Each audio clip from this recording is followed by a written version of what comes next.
What is up, everyone? Electric Infamous here, and I've been wanting to make a video for Kingdoms of Amalur Re-Reckoning here through the backwards compatibility on the PS5, and so bear with me here. I'm hoping I can find the words to really, truly express this game as much as I can. This is by far one of the most underrated action-adventure RPG games ever made. Um, it was somewhat widely popular back in the day of, I believe it was 2013. And it's sad, really, because this game got very underlooked. Underlooked. Listen to me. Overlooked. Because when Skyrim came out back in 2011, 11, this game was definitely very much under the rug, and a lot of people didn't know about this game after it released. And the company that made this game went under. It was founded by a former baseball player named Kurt Schilling. But anyways, I thought I'd put that a little bit of knowledge in there before I discuss even further about this game. Um,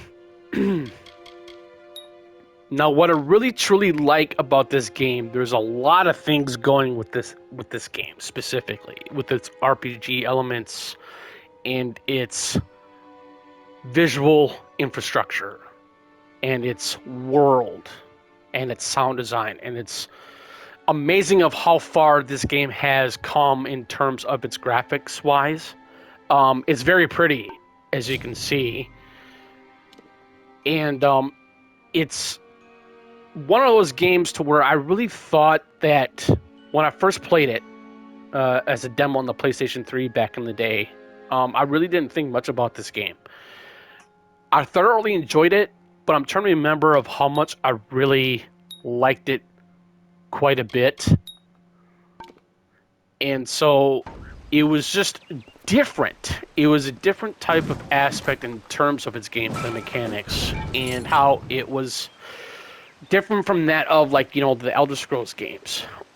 Specifically Oblivion, because in my opinion, I played a little bit of Oblivion back in the day as well, and I thoroughly enjoyed it. But that's gonna be a different video on that one, I think, because that one's gonna be a little bit more complicated to my own liking.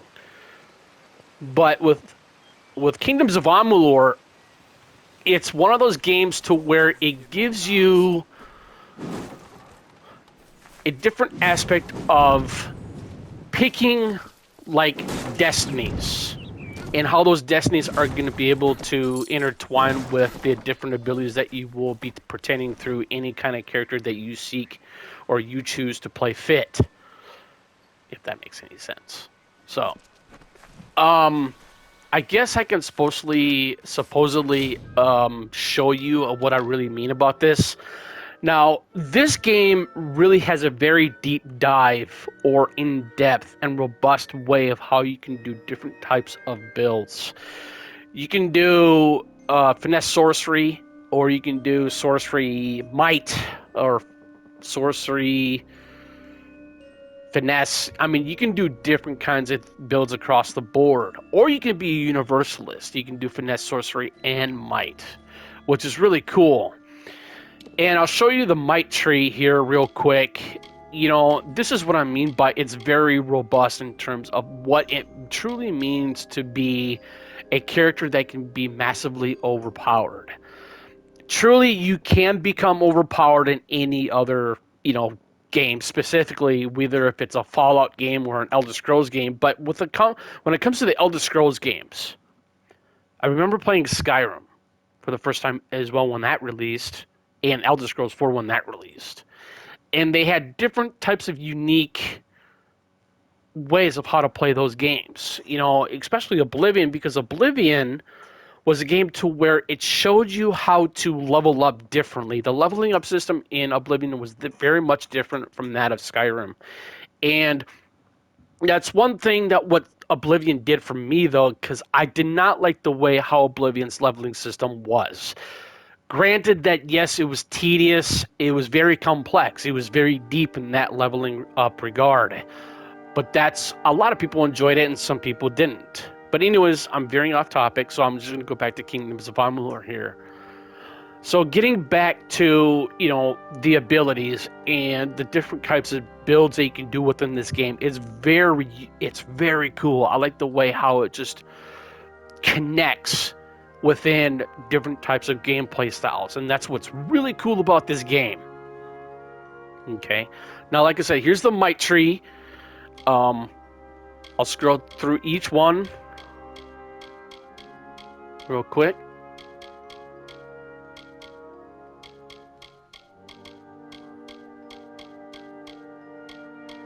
There you go. Now here's the finesse.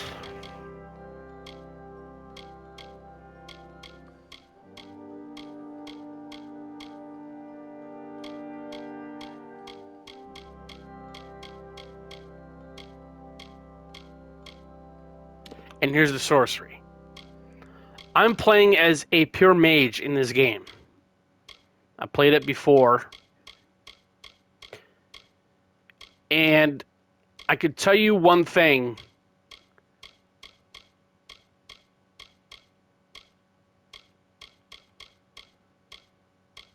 Come on, there we go. Is that the most overpowered build that you can do in this game, as you see fit, or as you could possibly imagine, is the sorcery tree. Yes, you could be overpowered with the finesse or the might, but in my opinion, the sorcery is where the heart and soul where this game feels like you want to play or play as. But that's just my opinion. And so it's another great thing about this game. It's just not about, making different types of builds. It's about how to sustain or simplify to how an action RPG game is. I believe Kingdoms of Amalur does a great job in terms of that gameplay mechanics. And it's just something that I never really thought that what a game like this could do in terms of its uniqueness of different types of powers that you can do if you're playing the arch, if you're playing a mage, or if you're doing like a pure finesse build, which would be like a rogue style assassin thievery type of build, or a pure might. You're going pure paladin. You're going hack and slash, sort of with great swords or long swords, or if you want to do a pure might build along with that, you can have these great hammers. I mean, those things are freaking boss, dude. They're amazing. The lore in this game is very intricate. It's very surprising. And it shows you a lot of great lengths to what a game can do in terms of lore. Because, you have different games that are always going to give you different types of ways how you can handle certain situations when you're into boss fights or enemies. That's what's really cool about this game as well. This game has a lore system, and with that lore system, they have these called standing stones. They're lore standing stones. And each standing stone that you will eventually come across, and you'll gain XP from reading them. And by reading those, it'll tell you a specific type of lore of that specific place within the Kingdoms of Amalur. That's another really cool, unique feature of this game. And now what you do not know is that this game was initially supposed to be an online MMO game before it turned into a single player. And they said, nope, we don't want to do that. And so they decided to make it a single player game. And this game did sell pretty well. It sold pretty well, but like I said, the company 838 Studios went bankrupt. They went out of business. They're now defunct, of course. But then it got picked up by THQ Nordic, and THQ Nordic remastered the game for the PlayStation 4, PC, and for Xbox. And so it's just so cool of what this game does in so many different ways. It's in my opinion, I believe it's one of the best games I've ever played when it comes to the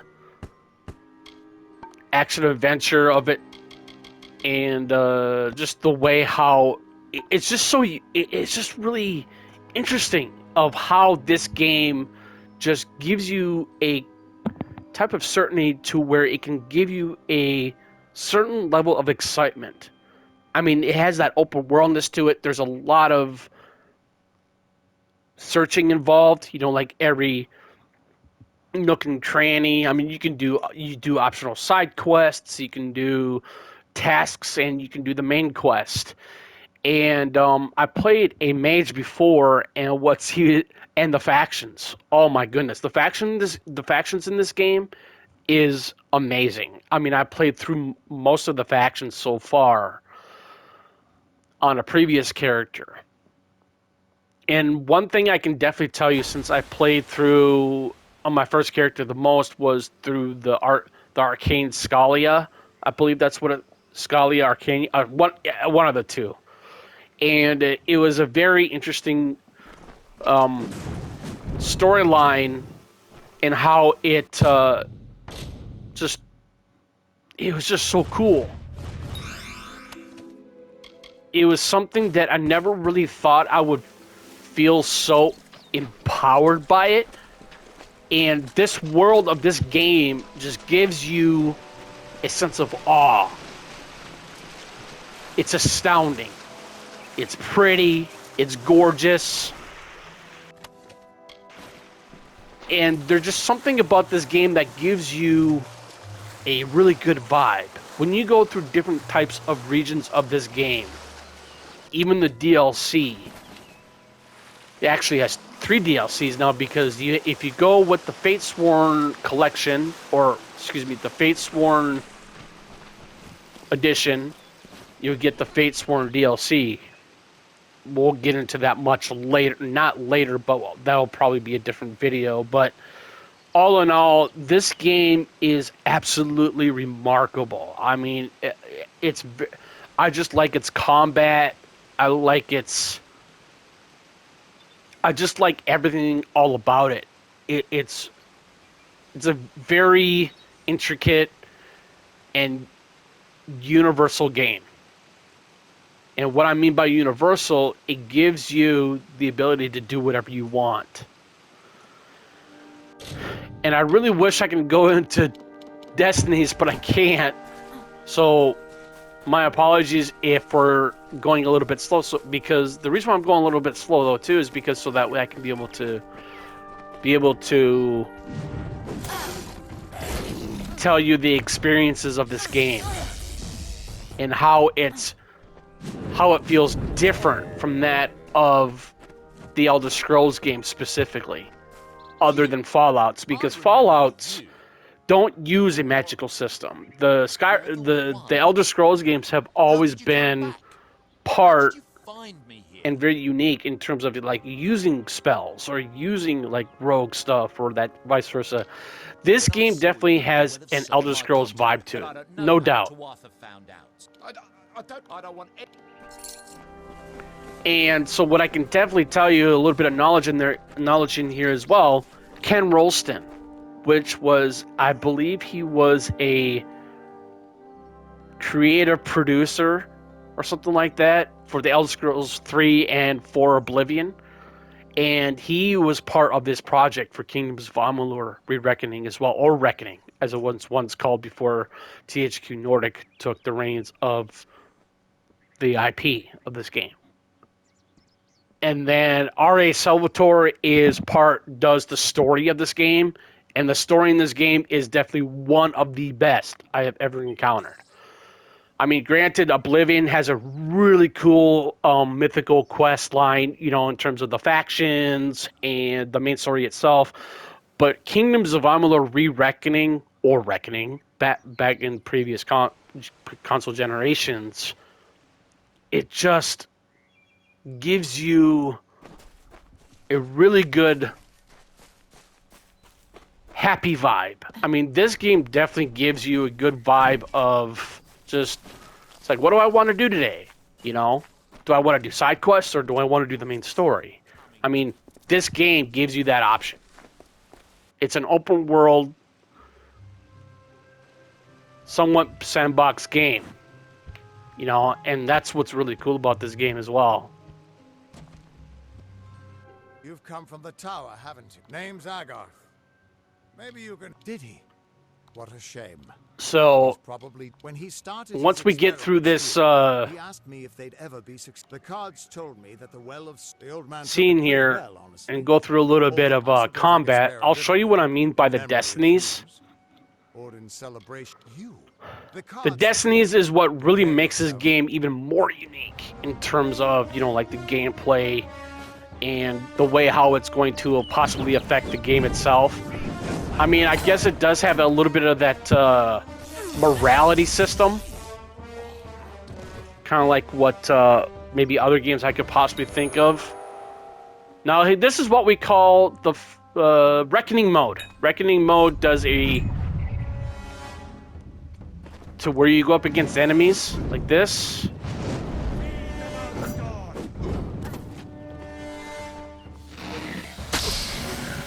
And it's so cool. This is one of the things I really like about this game as well.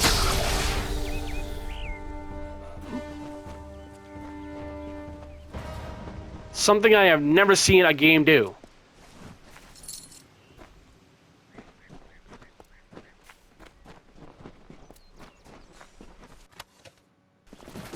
And what you saw there was called the Essence of Fate. The Essence of Fate is a type of resource to where you can make a potion out of it with it. I've seen them before, but I've never seen and that's another like that. Interesting way as well.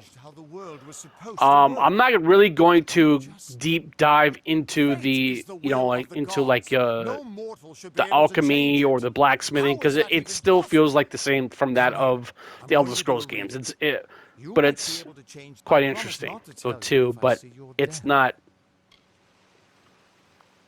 That would be my guess. Yeah. You're nervous. I think you know what I'm trying to say. Relax. So my bad. I'll be seeing, or at least I should be. I am. This doesn't All make right. sense. If this is true. So here we go.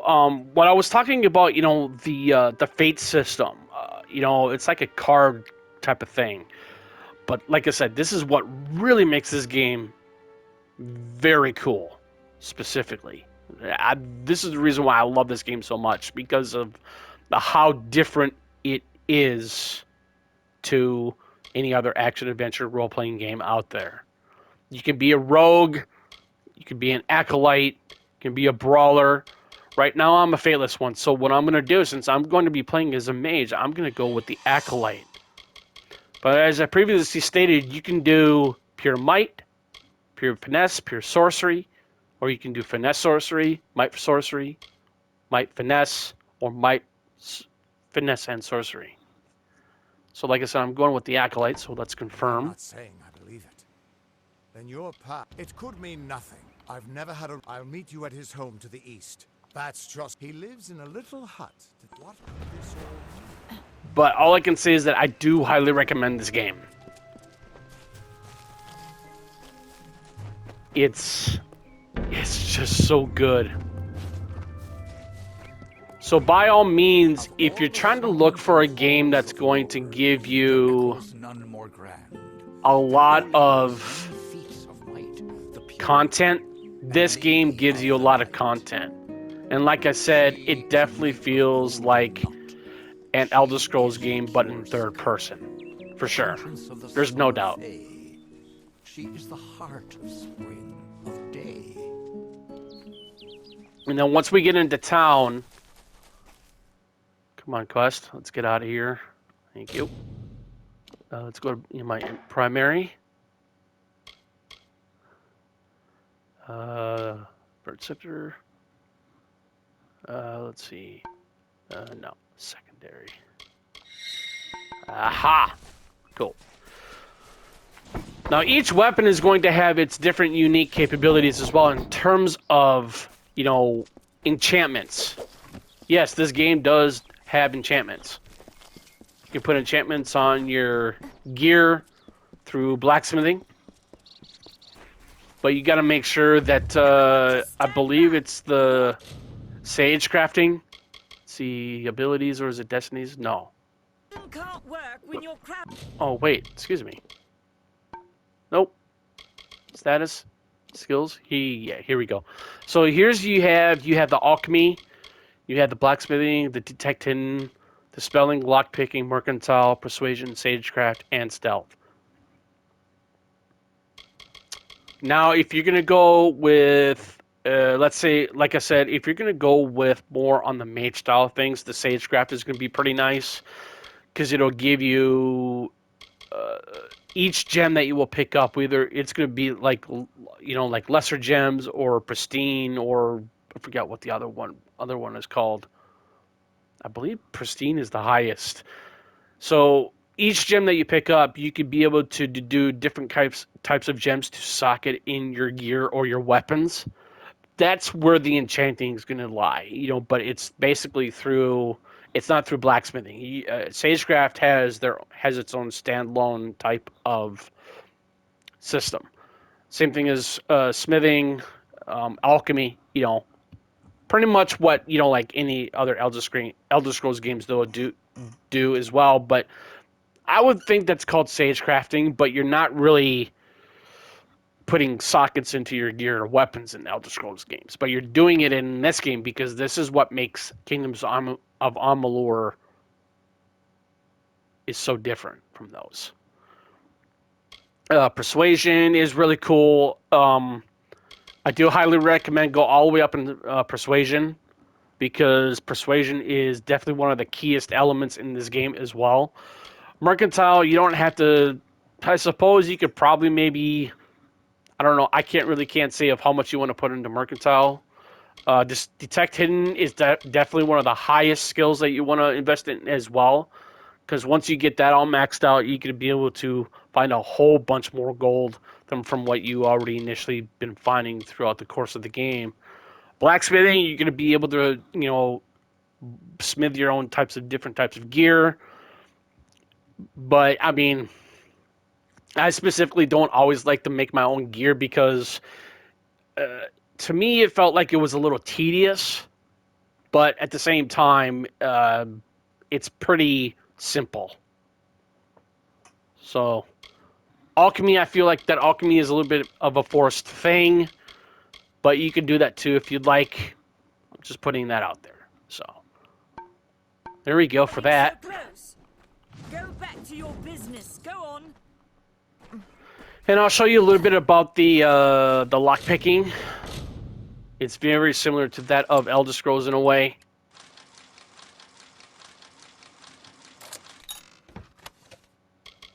Shadow Prism, don't need you. Actually, we might. So let's go back to our inventory, consumables. Oh, junk actually. Take that back. Shadow Prism, yes please, thank you.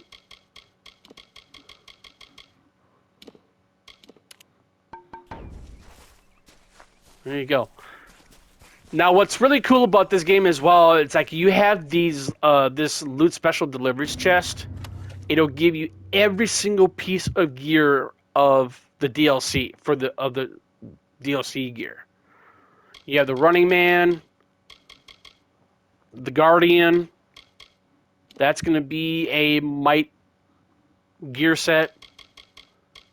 The Running Man's going to be a Finesse set. The Valley is going to be Sorcery. Shepherd is going to be a might. The Vigilant is going to be a might as well. And then you have the Imminent gear set. That's going to be finesse.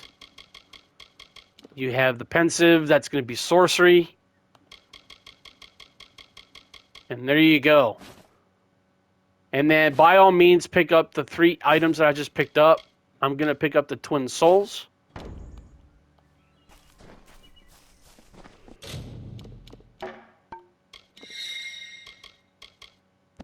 I'm not going to do Scepters.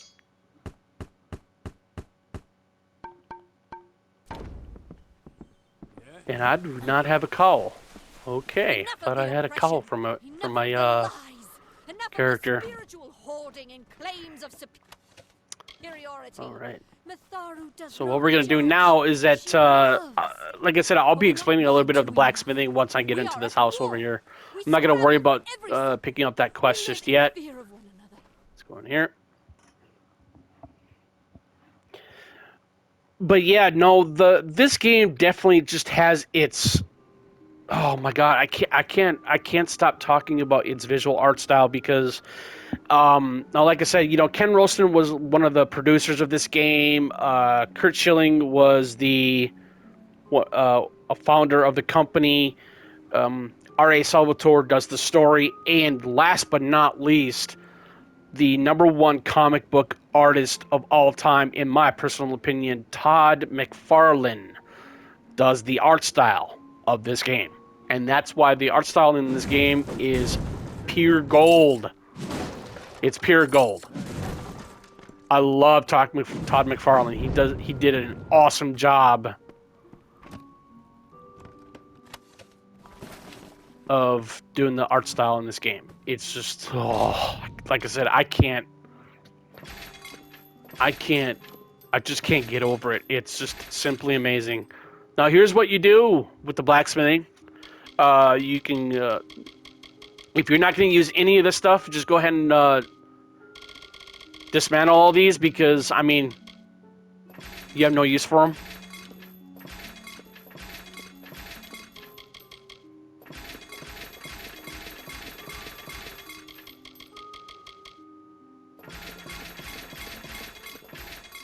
Sorry if I'm going a little too fast. Let's go a little bit slower. There we go. All right. So what we're going to do here now is that I'm going to hurry up and save my game. Now here's the thing that I will mention is that before you dismantle your stuff specifically, make sure you save your game at a blacksmithing forge. So that way, if you ever screw up and if you want to get the stuff from your dismantles, then you're good. But if you don't get what you want, you can always revert back to your save and try it all over again. That's the only gripe that I have about this smithing in this game is that you can't always think what you're going to get from dismantling stuff. Sometimes you will, sometimes you can't. It's like it's a 50-50 chance of getting the materials that you want, so that way you can be able to make your weapons or your gear. That's the only thing. So that's like I said, that's the only gripe that I have. But other than that, I have no other gripes for this game. This game is just absolutely amazing. So what we're going to do is that we are going to now create a new staff. But what we're going to do here first is that I'm going to dismantle you.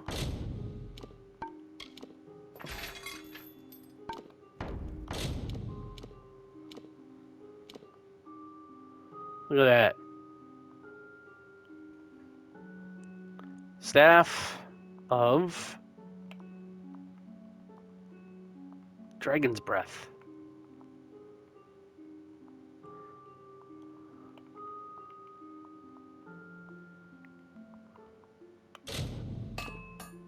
Nice. It's a level 1. Heck yeah. Cool. Now, the Twin Soul, now here's the meat and bones of this game, though, too, because when you're playing as a pure mage, or if you're going to do any kind of build that's going to have some sorcery in it, by all means, go with the chakrams, because the chakrams are another part and bread and butter of this game, though, too, when it comes to the combat. I believe the combat in this game, when it comes to different kinds of weapons that you will eventually obtain, they have different types of abilities by using those said weapons. It's ridiculous of what you can do. This is what they do. Now, if you do a charge,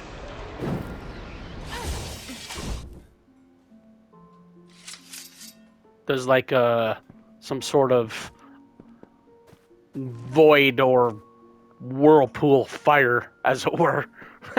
I guess that was a good way of putting it. The last settlement. Okay. Goodbye. Let's see what we have in our inventory here real quick.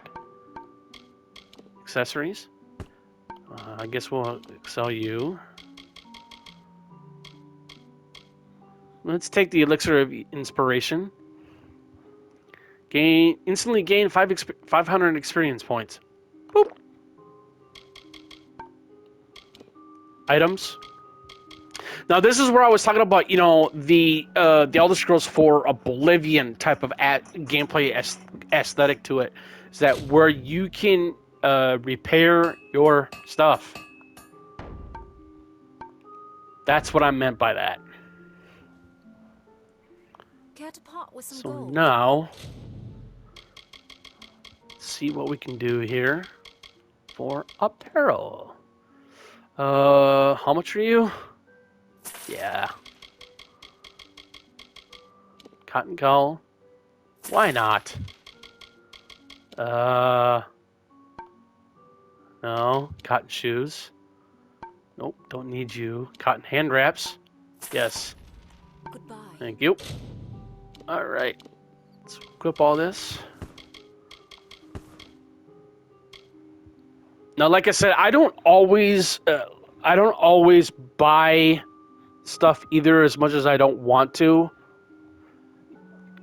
But you're always gonna find different types of gear and weapons. Even if there are your level, or there are gonna be higher levels above you. But it's not about your level. It's all about your destiny level.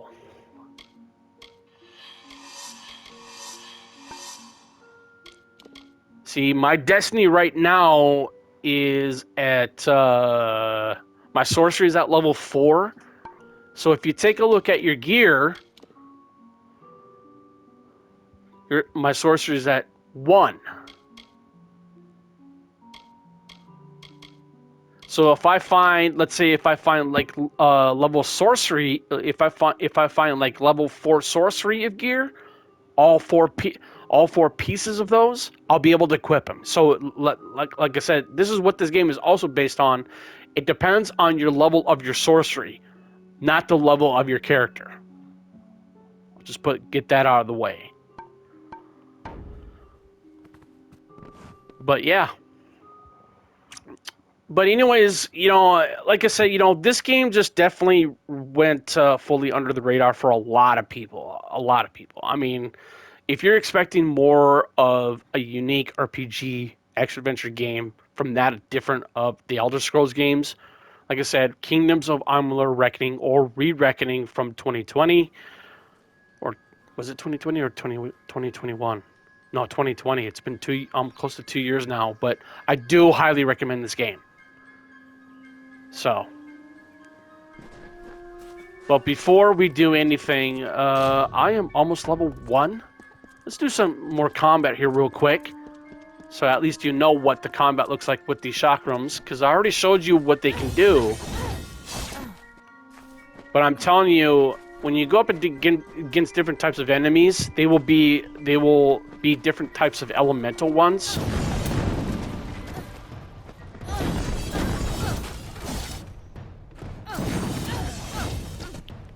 Look at that, I basically mowed through those boggarts. These guys are pretty easy to kill.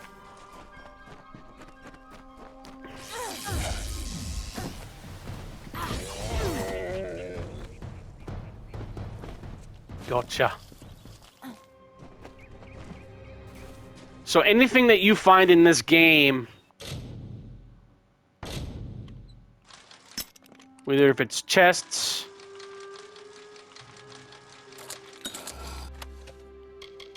ooh, look at that. Linen shoes. Ooh, you're better, but my sorcery level, sorcery 8. Okay, we'll take you. This is what I was talking about, the stones. These will give you different types of Say lore. about these stones is true, but if it is, well, this is just too good to not save forever. Lystrom was out of town when Artol was visiting. Now, Lystrom doesn't know Artol, and Artol is older and strange. She could be mistaken for a fate weaver. So, when Lystrom came back to town, here was Artol the Oracular. I said to Lystrom, I hear her readings are amazing. You should go. Cool. Oh my, you should have seen it. A rooster, she said, will change into a man, and this man will become your lover. He will provide for you, and he will make you laugh, and he will make your life exciting and easier. But, and this is something you can never forget, he must never eat chicken. And once in a while, he will need to peck at things on the ground, and every morning at the break of dawn, you'll hear a loud cry from him. So when you find lore stones like that, and they have something so funny to them, they have their own unique style type of not sarcasm, but it's funny in a sort of way. But anyways, as you saw there recently, I just leveled up. So what we're gonna do now is that we are, instead of like going into Sagecraft or my persuasion's pretty good, especially with the Dulcifar, are basically the definition of a dark elf. That's all I can say, because I don't want to talk about any other races in this game because it'll be kind of pointless. That'll probably be a different video. So what we're gonna do now, we are gonna do let's do staff. Let's do chakrams, and then we are going to do Mark of Flame. Why not? All right. Cool. So you know what? I think what I will do is that I'll probably maybe I don't know. Oh, crap. That's another thing. So what happened was when I invested in a skill, as you saw fit, went up to 2 in the detect hidden. What you see here right on the map is what they call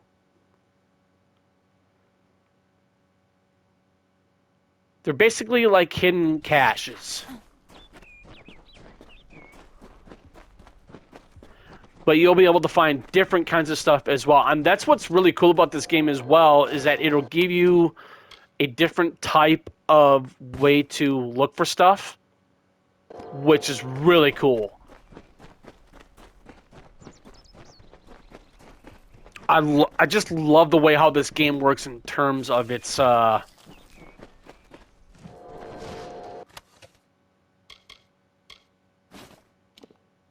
searching. Crude cotton. Don't need to. Okay.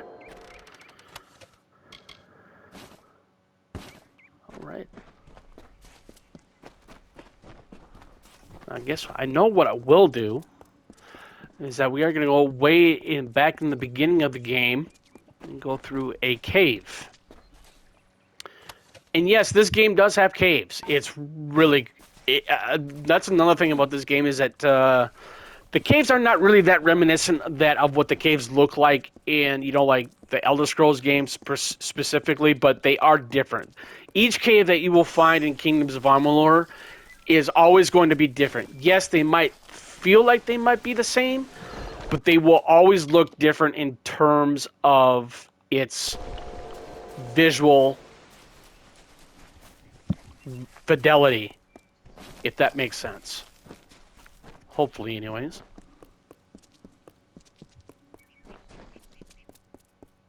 Do I want to have Mark of Flame? Ah, abilities. Here we go. So what you can do now here is that you can actually map your abilities to the different types of UI. Since we have the Shock, or the Storm Bolt, they don't call it Shock, but it's Shock.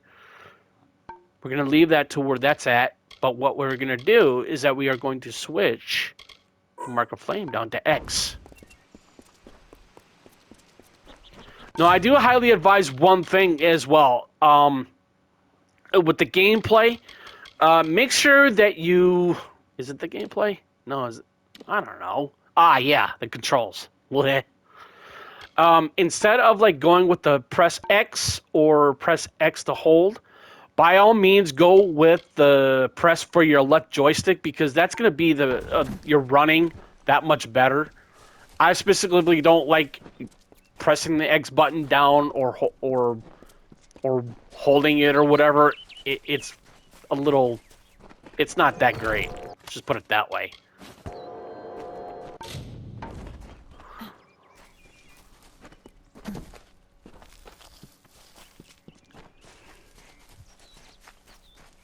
All right.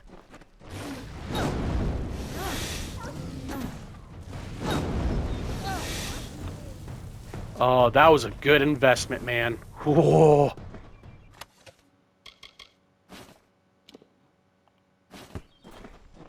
That was a really good investment to get that Mark of Flame. Abso-freaking-lutely. Alright, let's go back. And each cave, like I mentioned before as well, sorry for the repetitiveness there, is that they will always have a different type of visual difference in terms of its entrance or its inside. That's another great thing about this game I've noticed though too while I played it on my previous playthrough, and it's astounding of how much attention to detail this game really has. And quite honestly, it's like I really think that Kingdoms of Amalur has one of the best visual styles I've ever seen in a video game. I mean, granted, like the Darksiders games, they have a really good visual fidelity as well.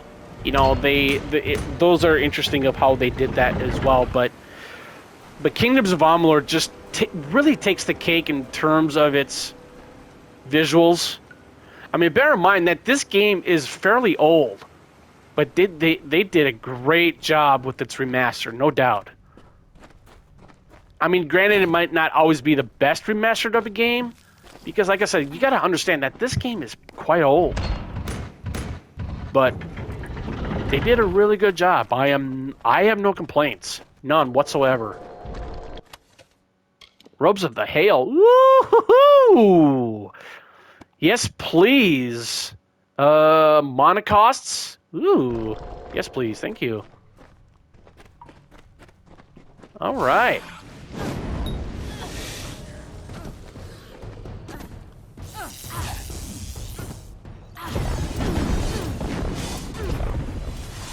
That's exactly what I mean why I like these shock rooms. They're the best. If you get up close and personal, just use your staff.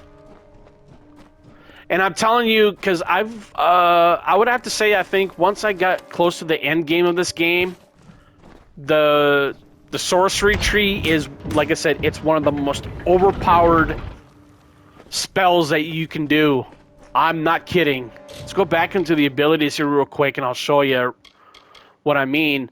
When you get the Elemental Rage, and once you get that leveled up max 5 out of 5, I'm telling you, dude, you're going to be doing you're doing a whole bunch of damage for the area of effect for 130 damage. Another part is the Meteor. If you get that level 5 out of 5, it's busted. Let's just put it that way. And for Winter's Embrace, especially if you're going to be doing that as well, that has a big significant area of effect. And for the Tempest,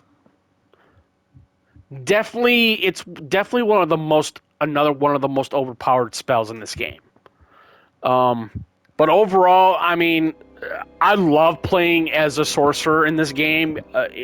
I mean, I played the finesse build a little bit for a little while, maybe for the first 25 levels, and I really enjoyed it, but it's very squishy. But I don't know, I just found it a little rather...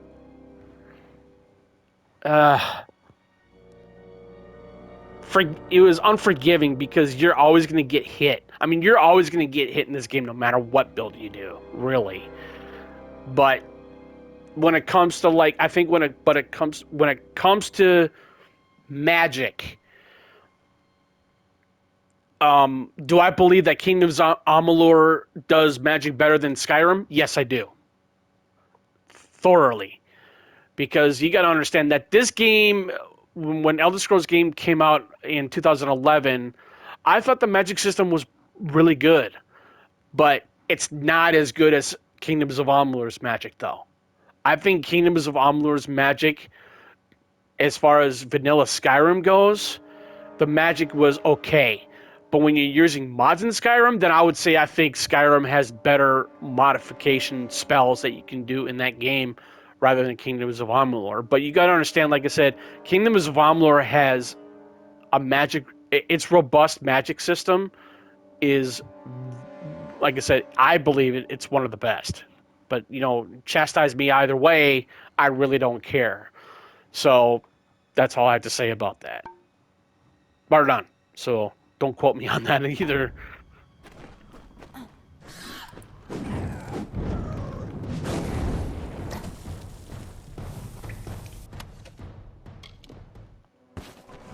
Oh. Okay.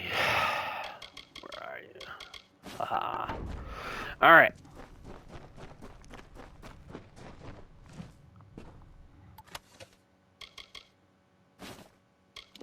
Copper Talisman. Hello. Thank you. That's exactly what I needed. But yeah, no, that's pretty much all I have to say about this game right now. But, I mean, like I said, I just absolutely love this game. It's just, I can't stop talking about it, really. I mean, I definitely recommend it to some other friends of mine. I mean, if you're a single-player gamer like I am, then yes, I do even more highly recommend this game for sure.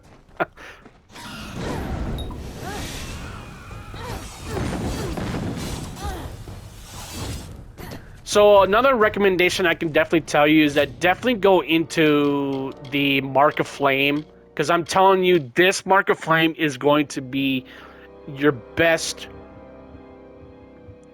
I would say maybe the best defensive spell rather than offensive.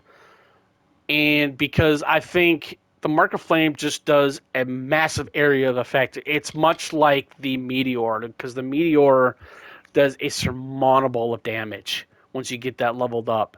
See, it says deals 500 fire and 75 burning damage. That's just ridiculous of how much damage that is. Holy cow. And I just murked through those kobolds like nothing. Frostreef robes. Hello. Well, I'll take you, but I won't equip it just yet. And if I ever find the rest of that gear set of the Frostreef, that would be like legendary.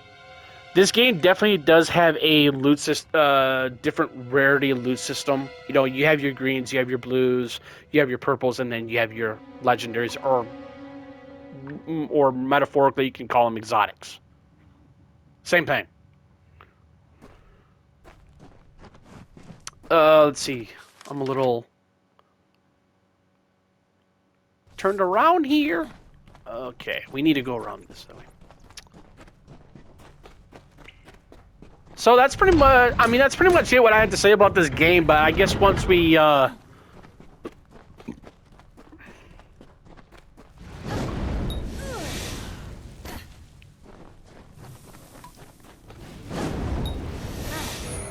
I mean, I'm telling you, dude. Like I said, invest into the Market Flame as soon as possible, because I'm telling you, it will definitely help you get rid of enemies before they even come and try to hit you. There's no doubt. I mean, that kind of negates of using like your main weapon, which is going to be your stave or your staff. You know, it's just, to me, it feels like it's a no-brainer, but it's always a good backup if anything were to happen. Ooh, birch staff. Not bad.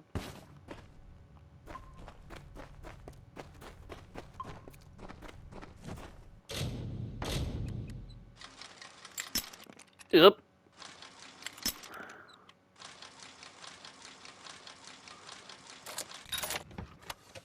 Okay, we have another. And we'll take the rest of that too. So every time, as you see here right on top of left-hand corner of your screen, of your television or your PC monitor, when that glows like that, your fate's going to be completely maxed. And once you have your fate completely maxed, you can press the R2 and the L2 to activate the fate, and that way you can be able to do surmountable more damage against your enemies within a blast radius. So that's always a good way of eliminating enemies around you.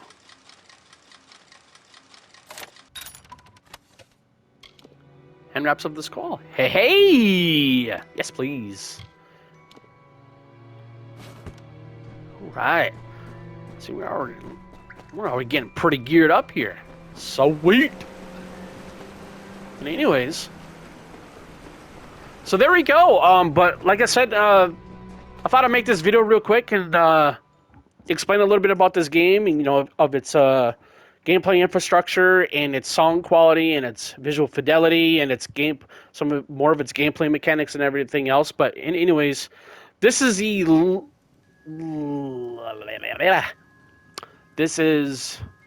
Electric Infamous here, and I will charge you guys later. If you have any comments or questions below, I'll see you later.